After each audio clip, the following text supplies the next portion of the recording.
몸이 이렇게 불골랍니다. 처음엔 몰랐지만 지금은 매일이 힘들어요. 나는 서울의 대형 병원에서 30년 넘게 진료해온 의사 이민우다. 내 진료실에서 가장 자주 듣는 첫 마디는 대개 이렇다. 선생님, 별거 아니겠죠. 소변에 거품이 좀 있긴 한데요. 나는 조용히 고개를 든다. 신장은 아프다고 소리치지 않는다. 통증도 경고음도 없이 오래 침묵한다. 그래서 더 위험하다. 작다고 여긴 신호 하나가 어느 날엔가 돌이킬 수 없는 선을 넘어버린다. 나는 오늘 이 작은 신호를 어떻게 읽고 어떻게 막을 것인지 이야기를 시작하려 한다. 당신의 내일 아침을 바꾸는 이야기다. 아침 10분 테스트. 기상 직후 벤뇨를 하고 물을 내리지 않는다. 10분 뒤 변기 물 위를 다시 본다. 맥없이 사라진 거품은 대개 생리적 거품이다. 소변이 빠르게 떨어지며 공기가 섞여 만들어진 거품이 금세 꺼진 것이다. 그러나 얇고 비누막처럼 퍼지며 유리벽에 들러붙어 오래 남는 거품. 이것은 단백뇨의 신호일 수 있다. 단백질은 혈관과 몸을 지키는 소중한 자원이다. 정상적인 신장 필터는 단백질을 붙잡아 몸 안에 남긴다. 그런데 그 필터가 미세하게 찢어지면 단백질이 소변으로 새어나온다. 그때 생기는 표지가 거품이다. 작은 표지만 질병의 문을 여는 열쇠가 된다. 거품만으로 모든 것을 단정하진 않는다. 진짜 확인은 숫자가 말해준다. 첫째, ACR, 소변 알부민 대 크레아티닌 비율이다. 아침 첫 소변으로 측정하면 더 민감하다. 둘째, 혈청 크레아티닌. 셋째, EGFR, 연령과 성별, 크레아티닌으로 계산한 사구체 여과 추정치다. 수치가 60ml, 마인 1.73ml 아래로 떨어져 지속되면 만성 콩팥병을 의심한다. 고혈압과 당뇨는 이 곡선의 기울기를 가파르게 만든다. 소금이 많고 단백질이 과한 식사는 필터에 과부하를 준다. 물을 한 번에 과도하게 마시는 습관은 부종과 야간뇨를 부른다. 그리고 무엇보다 늦게 발견하는 버릇이 가장 위험하다. 나는 환자들에게 삶의 리듬을 처방한다. 물은 조금씩 자주, 낮 시간에 나누어 마시고 잠자기 전에는 과음을 피한다. 야간뇨로 잠이 끊어지면 신장과 심장은 더 지친다. 소금은 싱겁게, 국물, 젓갈, 가공육은 일상에서 줄인다. 단백질은 적정하게. 일반적으로 체중 1끼당 0.8g 기준으로 삼되 개인의 상태와 주치의 계획을 따른다. 당뇨가 있다면 식후 혈당 곡선을 부드럽게 만드는 것이 신장의 미래 곡선을 완만하게 만드는 지름길이다. 발목 펌핑 5분은 사소해 보이지만 말초 정체를 덜어 밤사이의 부종을 완화한다. 잠은 가장 값싼 항염이다. 깊이 자는 밤은 다음날의 혈압과 염증 표지에 흔적을 남긴다. 식탁 위에 도구들도 있다. 한국 어디서나 구할 수 있는 것들이다. 사과는 펙틴이 풍부해 혈관 환경을 돕는다. 배추, 시금치, 오이가지 같은 제철 채소는 나트륨 밀도를 낮추며 포만감을 준다. 요로 감염이 잦은 이들은 크랜베리 추출 제품을 고려할 수 있다.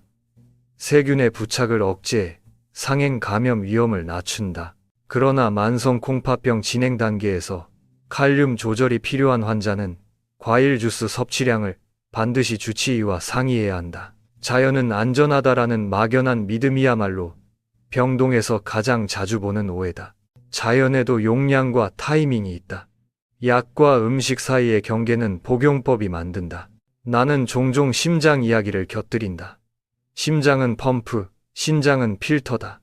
필터가 막히면 펌프는 더 세게 밀어야 한다.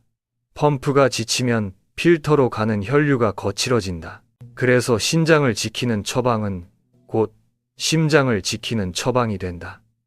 저염, 적정 단백, 균형 잡힌 수분, 규칙적 걷기, 꾸준한 수면, 여기에 숫자를 더한다. 가정혈압 기록, 체중 변화, 발목 종아리 둘레, 새벽 야간요 횟수.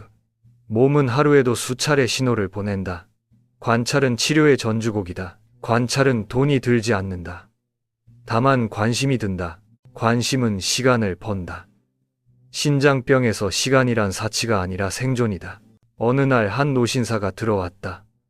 선생님, 저는 술도 안 하고 담배도 안 합니다. 혈압은 높았고 아침 첫 소변의 거품은 10분이 지나도 지워지지 않았다. ACR은 높았고 EGFR은 58에서 54로 내려오고 있었다. 식단과 약제 조정, 저염 교육, 수분 스케줄, 야간료 줄이는 생활 리듬을 시작했다. 3개월 뒤 그는 말했다. 밤에 한 번밖에 안 깨요. 숫자도 따라왔다. ACR이 낮아지고 아침 혈압이 안정됐다. 우리는 둘 다 알았다. 기적은 약병에서만 나오지 않는다는 것을. 기적은 일관성에서 나온다는 것을. 그리고 그 일관성은 당신의 부엌과 발목과 침실에서 시작된다는 것을. 여기까지 읽었다면 내일 아침을 바꿔보자. 알람이 울리면 물 한 잔을 급히 들이키는 대신 먼저 화장실로 간다. 소변을 보고 멈춘다. 10분 거품을 본다. 사라지면 다행이다. 남아있다면 기록한다. 사진을 찍어 두어도 좋다. 그리고 주치의에게 간다. ACR, 크레아티닌, EGFR, 혈압, 혈당, 숫자를 손에 쥔다. 숫자는 두렵지만 무지는 더 두렵다. 일찍 아는 사람만이 천천히 늙는다. 나는 의사로서 약을 처방한다. 그러나 더 자주 처방하는 것은 습관이다. 습관은 복약 능도가 좋다. 그리고 부작용은 거의 없다. 다만 의지가 필요하다. 의지는 당신이 쥔다. 마지막으로 감사의 처방을 적는다. 아침에 심장이 뛴다. 폐가 숨을 쉰다. 신장이 소리 없이 혈액을 거른다. 감사한다. 감사는 조심성을 낳고 조심성은 조기 발견을 낳는다. 조기 발견은 치료의 성패를 가른다. 당신의 노후는 누군가 대신 지켜줄 수 없다. 그러나 당신의 내일 아침 10분은 오늘 이 글이 대신 열어줄 수 있다. 나는 내일도 진료실에서 같은 말을 반복할 것이다. 작은 거품을 작은 것으로 여기지 마십시오. 그것이 당신의 신장을 지키는 가장 인간적인 의학이다. 나는 종종 환자들에게 묻는다. 약이 몸을 고친다고 생각하십니까? 대부분은 고개를 끄덕인다. 하지만 나는 조용히 미소 짓는다. 약은 몸이 스스로 고칠 수 있도록 돕는 도구일 뿐입니다. 결국 몸을 바꾸는 건 약이 아니라 습관이다. 이 사실을 깨닫는 순간부터 환자의 표정이 달라진다. 그리고 그때부터 진짜 치료가 시작된다. 어느 70대 여성 환자가 있었다. 이름은 최영숙. 그녀는 10년 넘게 고혈압과 당뇨를 관리해왔다. 약을 빼먹은 적도 진료를 건넌 적도 없었다. 그런데 최근 들어 다리가 붓고 밤에 두세 번씩 화장실을 간다고 했다. 검사 결과 단백뇨가 검출되고 사구체 여과율이 45로 떨어져 있었다. 나는 그녀에게 물었다. 평소 물은 얼마나 드세요? 그녀는 말했다. 물을 많이 마시면 더 붓는 것 같아서 하루에 한두 잔밖에 안 마셔요. 그 순간 나는 깊은 숨을 들이켰다. 물을 피하는 습관이 신장을 더 피곤하게 만드는 현실을 그녀는 아직 모르는 것이었다. 신장은 물이 부족할 때 가장 힘들어진다. 혈액 속 노폐물을 걸러내려면 충분한 수분이 필요하다. 물이 모자라면 혈액이 끈적해지고 필터는 막히기 시작한다. 결국 노폐물이 다시 몸으로 돌아가 피로, 부종, 두통으로 나타난다. 나는 그녀에게 말했다. 물을 한 번에 마시지 말고 조금씩 나누어 마시세요. 아침, 점심, 저녁에 나누어 200ml씩 총 600, 800ml부터 시작합시다. 처음에는 어려워했지만 3주 뒤 그녀의 다리 붓기가 눈에 띄게 줄었다. 밤에 깨는 횟수도 한 번으로 줄었다. 그녀는 놀라며 말했다. 선생님, 물을 마셨는데 더 편해졌어요. 나는 웃으며 대답했다. 몸은 알고 있었던 겁니다. 당신이 듣지 않았을 뿐이죠. 다음으로 중요한 건 소금이다. 한국인은 하루 평균 90g의 나트륨을 섭취한다. 세계보건기구는 5기 이하를 권고한다. 나트륨은 혈압을 올리고 신장의 미세혈관을 압박한다. 혈관이 굳어지면 여과율은 떨어진다. 그래서 나는 모든 환자에게 국물을 남기라고 말한다. 라면에 스프 절반만 넣고 김치에 국물은 버리라 한다. 소금은 맛이 아니라 습관이다. 입은 일주일이면 새로운 염도에 적응한다. 싱겁다는 불평은 일주일 만의 일이다. 그 후에는 짜다가 고통이 된다. 이것이 뇌와 신장이 함께 바뀌는 과정이다. 그리고 단백질. 많이 먹는다고 건강해지는 건 아니다. 신장은 단백질 대사로 생긴 요산, 요소, 크레아티닌을 걸러내야 한다. 과한 단백질은 필터를 과로시킨다. 하루 섭취량은 체중 1개당 0.82 적당하다. 예를 들어 60kg이면 하루 48지. 달걀 2개, 생선 1토막, 두부 반 모면 충분하다. 특히 운동을 하지 않는 고령자라면 단백질 보충제보다 균형 잡힌 식단이 훨씬 낫다. 또한 단백질 섭취 시 수분 보충을 함께 해야 한다. 단백질만 늘리고 물을 줄이면 노폐물 농도는 오히려 높아진다. 이것이 고단백 식단이 신장을 빠르게 피로하게 만드는 이유다. 나는 환자들에게 이렇게 말한다. 당신의 식탁은 약국보다 강력합니다. 신장에 도움이 되는 식재료는 멀리 있지 않다. 한국의 밭과 시장 안에 있다. 예를 들어 사과 껍질. 펙틴이 혈관에 콜레스테롤을 흡착해 배출시킨다. 크랜베리. 요로 감염균의 부착을 억제한다. 수박 흰 부분 백테피. 시트룰린이 혈류를 확장시켜 사구체 부담을 덜어준다. 보리차, 옥수수, 수염차. 이뇨작용을 도와 부종 완화에 도움을 준다. 이 모든 재료는 한국의 슈퍼에서도 살 수 있다. 약보다 안전하지만 무조건적 복용은 아니다. 당뇨나 심부전, 말기 심부전 환자는 칼륨 수분 균형이 다르기 때문에 주치의의 확인이 필요하다. 내가 강조하는 건 자연 만능이 아니라 자연 균형이다. 나는 이런 말을 자주 한다. 습관은 약보다 오래 간다. 약은 하루 2번이지만 습관은 하루 20번 작동한다. 눈을 뜨는 순간부터 무엇을 마시고 어떻게 걷고 얼마나 자는가까지 모든 게 약이 된다. 아침에 걷기 15분은 혈압약 한 알보다 낫다. 하루 7시간 수면은 항염 스테로이드보다 강력하다. 밤 8시 이후 음식과 물을 줄이는 건 이뇨제보다 부작용이 적다. 그런 습관을 가진 사람은 병이 와도 늦게 늙는다. 몸은 정직하다. 지속된 노력 앞에서 회복은 반드시 반응한다. 나는 병동에서 종종 이제 괜찮겠죠? 라는 질문을 듣는다. 그럴 때마다 나는 이렇게 답한다. 괜찮음은 결과가 아니라 과정입니다. 신장은 꾸준함을 좋아한다. 하루 좋아졌다가 다음날 망가지는 것을 싫어한다. 그래서 나는 리듬을 처방한다.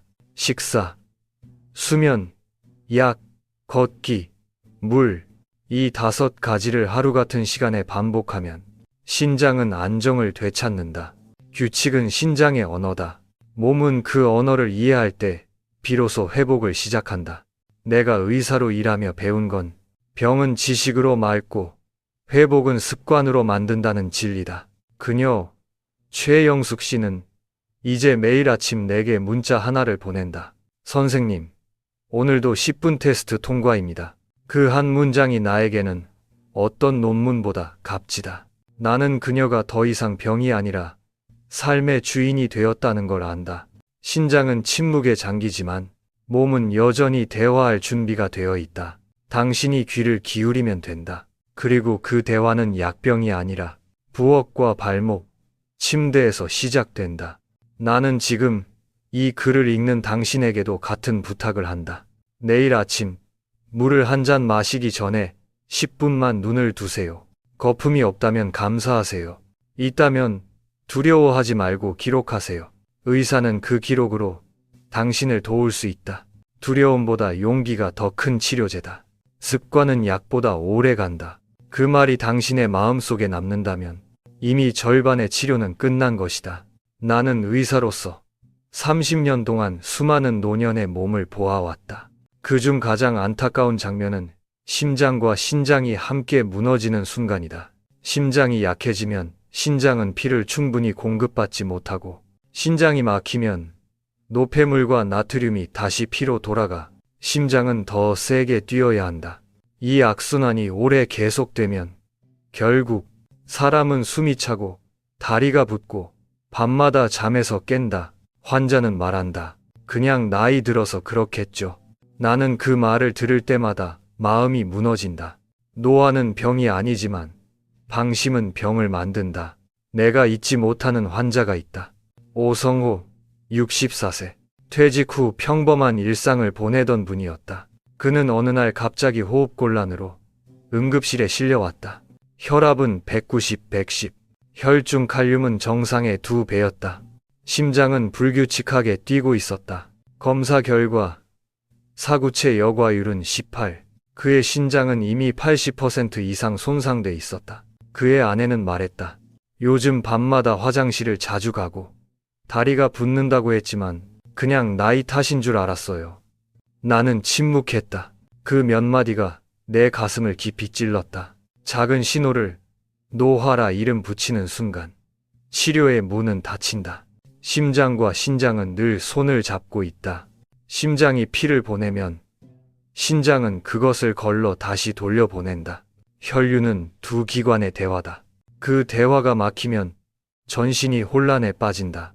그래서 나는 늘 말한다. 신장을 지키는 법은 심장을 편하게 하는 법과 같다. 즉, 소금, 단백질, 물, 스트레스, 수면. 이 5가지가 양쪽 모두를 살린다. 첫째, 소금. 나트륨은 피를 끈적하게 만들고 혈압을 올려 심장 근육을 지치게 한다. 짠 음식은 신장에도 고통이다. 그릇에 국물을 남기고 김치, 장아찌를 절반으로 줄이자.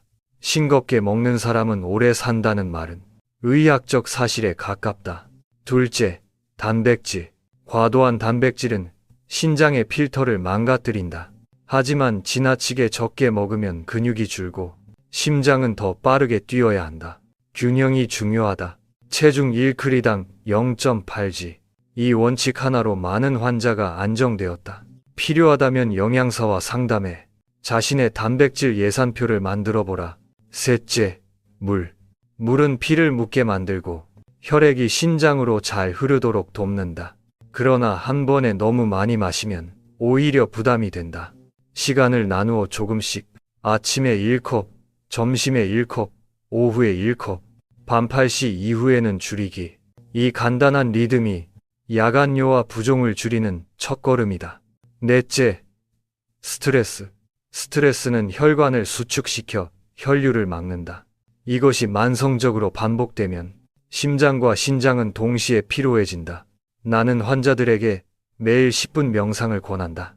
눈을 감고 천천히 숨을 들이쉬고 내쉰다. 그 짧은 10분이 혈압을 내리고 신경계를 안정시킨다. 약으로도 얻기 어려운 효과다. 다섯째, 수면. 잠은 몸의 복구 시간이다. 신장은 밤에 노폐물을 걸러내고 심장은 리듬을 되찾는다. 수면이 부족하면 교감신경이 과활성되어 혈압이 오르고 혈당이 흔들린다. 밤은 의사가 되는 시간. 나는 늘 그렇게 말한다. 이 5가지를 지키는 사람은 병이 와도 천천히 늙고 병이 가도 빨리 회복된다. 몸은 균형을 기억한다. 습관은 약보다 오래 간다. 나는 그것을 수백 번 목격했다. 나는 환자들에게 늘 이렇게 말한다. 심장은 펌프, 신장은 필터입니다. 펌프가 강해도 필터가 막히면 시스템은 멈춥니다. 반대로 필터가 깨끗해도 펌프가 약하면 순환이 안 됩니다. 그러니 한쪽만 돌보지 마세요. 많은 사람들이 심장약은 꼬박꼬박 챙기지만 신장은 잊는다. 그러다 어느 날 혈액검사 수치가 떨어지면 그제야 불안해한다. 그때는 이미 너무 늦은 경우가 많다. 나는 그들이 아직 건강할 때 이 글을 읽기를 바란다. 신장과 심장은 서로의 거울이다. 신장이 독소를 배출하지 못하면 혈액은 탁해지고 심장은 그 무게를 짊어진다. 심장이 약해지면 신장으로 가는 혈류가 줄어 여과율이 떨어진다. 결국 두 기관은 함께 무너진다. 의학에서는 이를 심신증 후군 카리오레날 신드롬이라 부른다. 나는 그 이름보다 운명적 동반자라는 표현을 더 좋아한다. 왜냐하면 서로가 서로를 살리기도 죽이기도 하기 때문이다. 심장을 살리고 신장을 보호하는 가장 현실적인 방법은 리듬을 회복하는 것이다. 하루 3끼, 일정한 시간, 같은 시간에 걷고 같은 시간에 잔다. 몸은 리듬을 기억하고 그 리듬 속에서 회복된다. 나는 환자들에게 수면, 식사, 걷기, 수분 감사 이 5가지를 기록하게 한다. 그리고 4주 후 그들의 얼굴에는 놀라운 변화가 생긴다. 피부가 맑아지고 눈이 밝아진다. 검사 수치보다 먼저 나타나는 것은 몸의 표정이다. 그 표정이 좋아질 때 나는 이미 알고 있다. 신장과 심장은 회복 중이라는 것을. 어느 57세 교사였던 김재호 씨가 있었다. 그는 수박 껍질과 체리를 섞은 주스를 매일 아침 마셨다. 처음엔 반신반의했지만 한 달 뒤 소변 담백이 70% 감소했다. 혈압도 정상으로 돌아왔다. 그는 말했다. 선생님, 약보다 이게 더 낫네요. 나는 미소 지었다. 그것이 바로 생활이 약이 되는 순간이다. 하지만 나는 반드시 덧붙였다. 이건 기적이 아니라 원리입니다. 몸은 올바른 길을 주면 스스로 걷습니다. 간동돈이 단동이다. 나는 환자들에게 감사 일기를 권한다. 감사는 마음의 혈압을 내린다. 분노와 불안은 혈관을 조인다. 감사는 그것을 푼다. 매일 아침, 오늘도 심장이 뛰고 신장이 일하고 있다. 그 사실만 떠올려도 몸은 이미 안정된다. 감사는 최고의 항염제다. 이제 당신에게 마지막 부탁을 한다. 내일 아침 거울을 보며 자신에게 이렇게 말하라. 나는 내 몸의 의사다. 그 말은 단순한 주문이 아니다. 진짜 책임의 선언이다. 병원은 치료를 도와줄 수 있지만 생활을 대신 살아줄 수는 없다. 건강의 주어는 언제나 나다. 오늘 이 글을 끝까지 읽은 당신이라면 이미 첫걸음을 뗀 것이다. 나는 여전히 병원에서 매일 같은 말을 되풀이한다. 거품료를 무시하지 마세요. 10분 테스트를 잊지 마세요. 소금은 줄이고 물은 나누어 드세요. 심장과 신장은 한 몸입니다. 그 말을 전할 때마다 나는 내 친구 박진수의 얼굴을 떠올린다. 그는 그 말을 듣지 못했다. 하지만 지금 이 글을 읽는 당신은 들을 수 있다. 그것이면 충분하다. 누군가의 후회가 당신의 예방이 된다면 그것이 내가 이 글을 쓰는 이유다. 마지막으로 기억하세요. 건강이란 완벽한 수치가 아니라 매일 조금씩 지켜내는 균형입니다. 심장은 펌프, 신장은 필터. 하나는 힘을, 다른 하나는 맑음을 담당합니다. 이 둘이 조화를 이루면 노후는 병상이 아니라 삶의 무대가 됩니다. 내 이름은 이민우.